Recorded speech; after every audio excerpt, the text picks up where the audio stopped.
Hello friends, ಮತ್ತೊಮ್ಮೆ ತಮಗೆಲ್ಲರಿಗೂ A to Z computer ಸೆಂಟರ್ಗೆ ಸ್ವಾಗತ.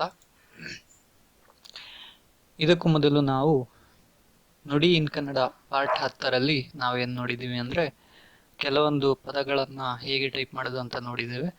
ಈ ವಿಡಿಯೋದಲ್ಲಿ ನಾವು ನೋಡಲು ಹೊರಟಿದ್ದೇವೆ ಕನ್ನಡ ಟೈಪ್ ಮಾಡುವಾಗ ಕೆಲವೊಮ್ಮೆ ಇಂಗ್ಲಿಷ್ ಪದಗಳನ್ನು ಟೈಪ್ ಮಾಡೋದಕ್ಕೆ ಇರುತ್ತೆ. ಸೊ ಈ ವಿಡಿಯೋದಲ್ಲಿ ನಾವು ಅದನ್ನು ಹೇಗೆ ಟೈಪ್ ಮಾಡಬಹುದು ಅನ್ನೋದಂತ ನೋಡ್ತಾ ಹೋಗೋಣ. ಸೊ ಈಗ ವಿಡಿಯೋನ ಸ್ಟಾರ್ಟ್ ಮಾಡೋಣ. ನಾನು ಎಲ್ಲದನ್ನು ಕ್ಲೋಸ್ ಮಾಡ್ತಾ ಇದ್ದೇನೆ. ಓಕೆ, ಮೊದಲನೇದಾಗಿ ನಾವು ನುಡಿ ಡೈರೆಕ್ಟನ್ನು ಡಬಲ್ ಕ್ಲಿಕ್ ಮಾಡೋದ್ರಿಂದ ಓಪನ್ ಮಾಡ್ಕೊಳ್ಬೇಕು.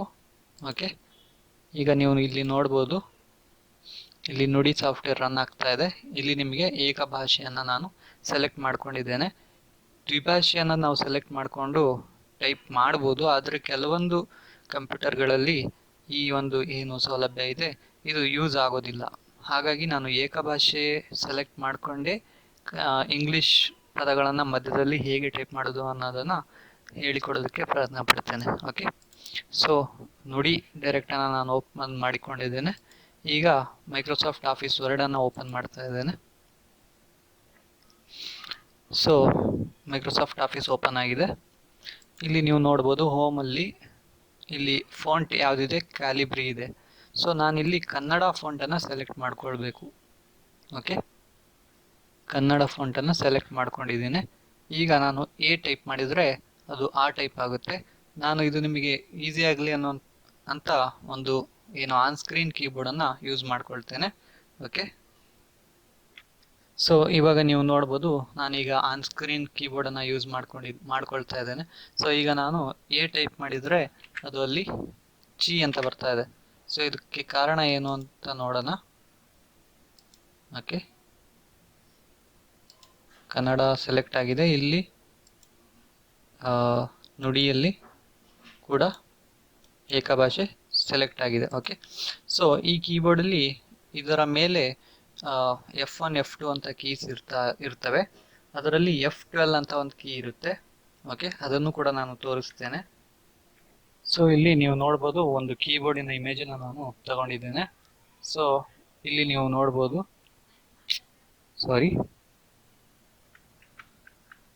ಇಲ್ಲಿ F1 F2 F3 ಅಂತ ಏನು ಕೀಸ್ ಕಾಣಿಸ್ತಾ ಇದೆ ನಿಮಗೆ. ಇಲ್ಲಿ ಕೊನೆಯದಾಗಿ F12 ಅಂತ ಕೀ ಒಂದಿದೆ. ಇದರ ಜೊತೆಯಲ್ಲಿ ಸ್ಕ್ರಾಲ್ ಲಾಕ್ ಅಂತ ಇಲ್ಲಿ ನೀವು ನೋಡ್ಬೋದು. ಓಕೆ, ಇಲ್ಲಿ ಓಕೆ, ಸ್ಕ್ರಾಲ್ ಲಾಕ್ ಮತ್ತೆ F12 ಈ ಎರಡು ಕೀ ಯಾಕೆ ನಾನು ತೋರಿಸ್ತಾ ಇದ್ದೀನಿ ಅಂದರೆ ಕೆಲವೊಂದು ಏನು ಕೀಬೋರ್ಡಲ್ಲಿ ಅಥವಾ ಕೆಲವೊಂದು ಕಂಪ್ಯೂಟರ್ಸ್ಗಳಲ್ಲಿ F12 ಕೀ ಏನು ನುಡಿಯನ್ನು ಇಂಗ್ಲಿಷ್ ಏನು ಲ್ಯಾಂಗ್ವೇಜಿಗೆ ಸೆಟ್ ಮಾಡೋದಕ್ಕೆ ಯೂಸ್ ಆಗುತ್ತೆ. ಕೆಲವೊಂದರಲ್ಲಿ ಸ್ಕ್ರಾಲ್ ಲಾಕ್ ಏನು ಕೀ ಇದೆ ಅದು ಯೂಸ್ ಆಗುತ್ತೆ. ಸೊ ನಿಮ್ಮ ಕಂಪ್ಯೂಟರಲ್ಲಿ F12 ಕೀ ಯೂಸ್ ಆಗಲಿಲ್ಲ ಅಂದರೆ ಸ್ಕ್ರಾಲ್ ಲಾಕ್ ಕೀಯನ್ನು ನೀವು ಯೂಸ್ ಮಾಡ್ಬೋದು. ಅದು ಹೇಗೆ ಅಂತ ನಾನು ತೋರಿಸ್ತೇನೆ ಈಗ. ಸೊ ಓಕೆ, ಸೊ ಇಲ್ಲಿ ಈಗ ನಾನು ಆ ಟೈಪ್ ಮಾಡಿದರೆ ಎ ಟೈಪ್ ಮಾಡಿದರೆ ಚಿ ಟೈಪ್ ಆಗ್ತಾ ಇದೆ. ಓಕೆ, ನೋಡಿ ಇಲ್ಲಿ ಎ ಟೈಪ್ ಮಾಡಿದರೆ ಚಿ ಟೈಪ್ ಆಗ್ತಾ ಇದೆ. ಯಾಕೆ ಅಂತಂದರೆ ನಾನಿಲ್ಲಿ F12 ಕೀ ಅನ್ನು ಯೂಸ್ ಮಾಡಿ ಇದ್ದೇನೆ. ಸೊ ಈಗ ನಾನು ನನ್ನ ಕೀಬೋರ್ಡಲ್ಲಿ F12 ಕೀಯನ್ನು ಪ್ರೆಸ್ ಮಾಡ್ತೇನೆ. ಈಗ ನೀವು ನೋಡಿ ನಾನು ಪ್ರೆಸ್ ಮಾಡಿದ್ದೇನೆ ಆಲ್ರೆಡಿ. ಓಕೆ, ಈಗ ಎ ಟೈಪ್ ಮಾಡಿದರೆ ಆ ಟೈಪ್ ಆಗ್ತಾ ಇದೆ. ಓಕೆನಾ? ಹಾಗೆ ನಾನಿವಾಗ ನಿಮಗೆ ಏನು ತೋರಿಸ್ತೇನೆ ಅಂದರೆ ಕನ್ನಡ ಪದಗಳನ್ನು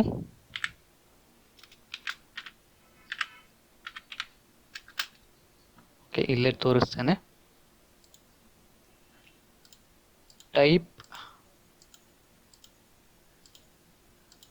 ಮಾಡುವಾಗ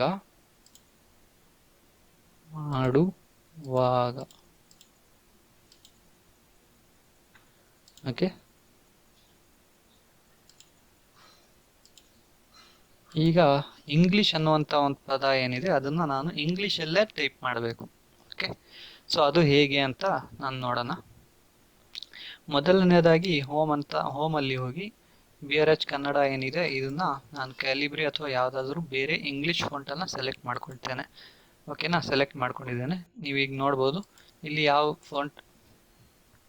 ಫಾಂಟ್ ಸೆಲೆಕ್ಟ್ ಆಗಿದೆ ನೋಡಿ. ಇಲ್ಲಿ ಹೋಮ್, ಇಲ್ಲಿ times new Roman font select ಆಗಿದೆ. ಈಗ ನಾನು ನುಡಿಯಲ್ಲಿ ಇಲ್ಲಿ ಏನೂ ಮಾಡೋದಿಲ್ಲ, ಇಲ್ಲಿ ಹೋಗಿ ಏನೂ ಮಾಡೋದಿಲ್ಲ. ಅದರ ಬದಲಿಗೆ ಕೀಬೋರ್ಡಲ್ಲಿ F12 ಕೀಯನ್ನು ನಾನು ಪ್ರೆಸ್ ಮಾಡ್ತೇನೆ. ಸೊ ನಾನು F12 ಕೀಯನ್ನು ಪ್ರೆಸ್ ಮಾಡಿದ್ದೇನೆ. ಈಗ ನೀವು ನೋಡ್ಬೋದು ಎ ಟೈಪ್ ಮಾಡಿದರೆ ಎ ಮಾತ್ರ ಟೈಪ್ ಆಗ್ತಾ ಇದೆ, ಇಂಗ್ಲಿಷ್ ಟೈಪ್ ಆಗ್ತಾ ಇದೆ. ಓಕೆನಾ, INGLISH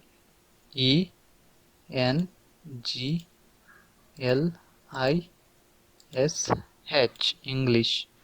ಓಕೆನಾ, ಈಗ ಮತ್ತೆ F12 ಕೀಯನ್ನು ನಾನು ಪ್ರೆಸ್ ಮಾಡ್ತೇನೆ, ಯಾಕೆಂದ್ರೆ ನನಗೆ ಮತ್ತೆ ಕನ್ನಡನ ಟೈಪ್ ಮಾಡ್ಬೇಕು ನಾನು. ಸೊ ಮತ್ತೆ ನಾನು F12 ಕೀ ಪ್ರೆಸ್ ಮಾಡಿ ಮತ್ತೆ ಇಲ್ಲಿ ಫಾಂಟನ್ನು ಚೇಂಜ್ ಮಾಡ್ಕೊಳ್ತೇನೆ. ಓಕೆನಾ, ಕನ್ನಡಕ್ಕೆ ಚೇಂಜ್ ಮಾಡಿಕೊಂಡೆ.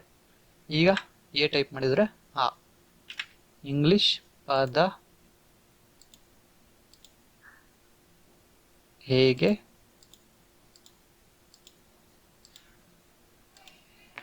ಟೈಪ್ ಮಾಡುವುದು ಅಲ್ವಾ. ಸೊ ಉಳಿದಿದ್ದನ್ನು ನಾನು ಟೈಪ್ ಮಾಡೋದಕ್ಕೆ ಹೋಗೋದಿಲ್ಲ, ಹೇಳ್ತೇನೆ. ಸೊ ಇಂಗ್ಲೀಷಿನ ಮಧ್ಯದಲ್ಲಿ ನಾವು ಹೇಗೆ ಟೈಪ್ ಮಾಡೋದು ಅಂತ ನೋಡ್ಕೊಂಡಿದ್ದೇವೆ. ಕೆಲವೊಂದು ನಾನು ಹೇಳಿದ ಹಾಗೆ ಕೆಲವೊಂದು ಏನು ಕಂಪ್ಯೂಟರ್ಸ್ಗಳಲ್ಲಿ ಕೆಲವೊಂದು ಕೀಬೋರ್ಡ್ಸ್ಗಳಲ್ಲಿ F12 ಕೀ ಏನಿದೆ ಅದು ವರ್ಕೌಟ್ ಆಗೋದಿಲ್ಲ. ಅಂತಹ ಸಂದರ್ಭದಲ್ಲಿ ಸ್ಕ್ರಾಲ್ ಲಾಕ್ ಕೀಯನ್ನು ನಾವು ಯೂಸ್ ಮಾಡ್ಕೊಳ್ಬೇಕು. ಅದು ಎಲ್ಲಿದೆ ಅಂತ ತೋರಿಸ್ತೇನೆ ಅಂತ. ಸೊ ಇನ್ನೊಮ್ಮೆ ನೋಡಿ, ಈಗ F1 F2 F3 F4 up to ಎಲ್ಲಿ ತನಕ ಇದೆ, F12 ತನಕ ಇದೆ.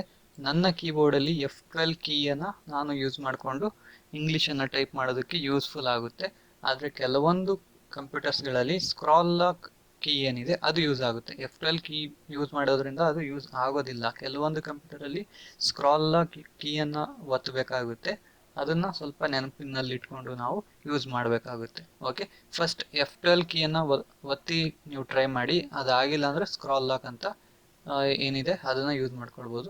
ಅಥವಾ ನೀವು ಇಲ್ಲಿ ನುಡಿ ಏನು ಸಾಫ್ಟ್ವೇರ್ ರನ್ ಆಗ್ತಾ ಇದೆ ಇಲ್ಲಿ ಕೂಡ ನೀವು ಯೂಸ್ ಮಾಡ್ಕೊಳ್ಳೋವಂಥ ಒಂದು ಏನು ಆಪ್ಷನ್ ಇದೆ, ಇಲ್ಲಿ ಚೇಂಜ್ ಕೂಡ ನೀವು ಮಾಡ್ಕೊಳ್ಬೋದು. ನಾನು F12 ಕೀ ಬಳಕೆ ಅಂತ ಏನಿದೆ ಅದನ್ನು ಇಲ್ಲಿ ಸೆಲೆಕ್ಟ್ ಮಾಡ್ಕೊಂಡಿದ್ದೇನೆ.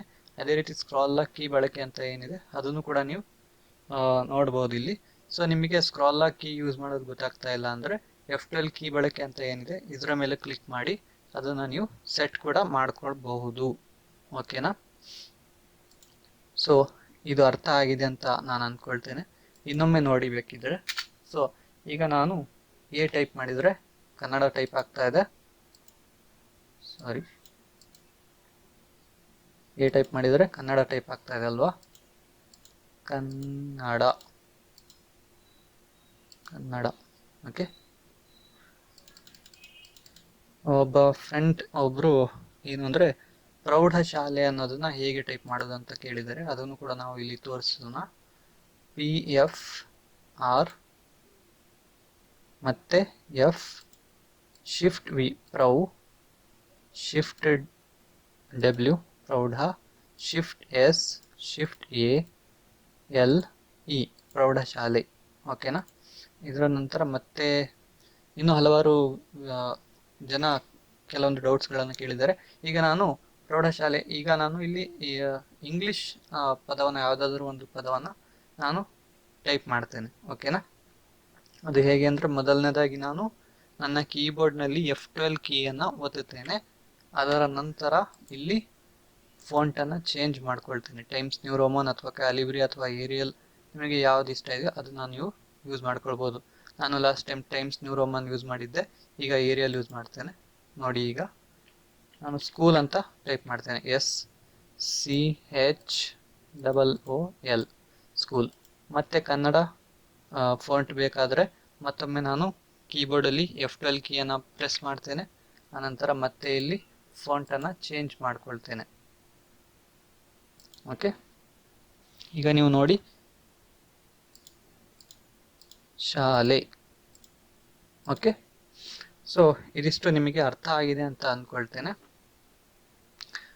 ಸೊ ಈ ವಿಡಿಯೋ ನಿಮಗೆ ಇಷ್ಟವಾಗಿದ್ದರೆ ನೀವು ಈ ವಿಡಿಯೋವನ್ನು ನೀವು ಲೈಕ್ ಮಾಡ್ಬೋದು. ಅದೇ ರೀತಿ ಇಲ್ಲಿ ಪ್ಲೇಲಿಸ್ಟ್ ಅಂತ ಇದೆ, ಪ್ಲೇಲಿಸ್ಟಲ್ಲಿ ಹೋಗಿಬಿಟ್ಟು ನೀವು ನಮ್ಮ ಏನು ನುಡಿ ಇನ್ ಕನ್ನಡ ಒಂದು ಪ್ಲೇಲಿಸ್ಟ್ ಇದೆ ಅದನ್ನು ಕೂಡ ನೀವು ನೋಡಬಹುದು. ಇಲ್ಲಿ ಕ್ಲಿಕ್ ಮಾಡಿದರೆ ನಿಮಗೆ ಎಲ್ಲ ನುಡಿ ಸಂಬಂಧಪಟ್ಟ ಎಲ್ಲ ವಿಡಿಯೋಸ್ಗಳು ನಿಮಗೆ ಕಾಣಿಸ್ತಾ ಹೋಗ್ತದೆ.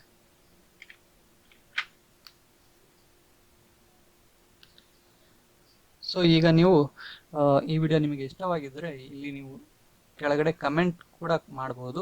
ಇಲ್ಲಿ ನಿಮಗೆ ಕಮೆಂಟ್ ಕೂಡ ಮಾಡಬಹುದು ಅಥವಾ ಲೈಕ್ ಮಾಡ್ಬೋದು. ಈ ವಿಡಿಯೋವನ್ನು ಶೇರ್ ಮಾಡ್ಬೋದು ನಿಮ್ಮ ಫ್ರೆಂಡ್ಸ್ ಜೊತೆ.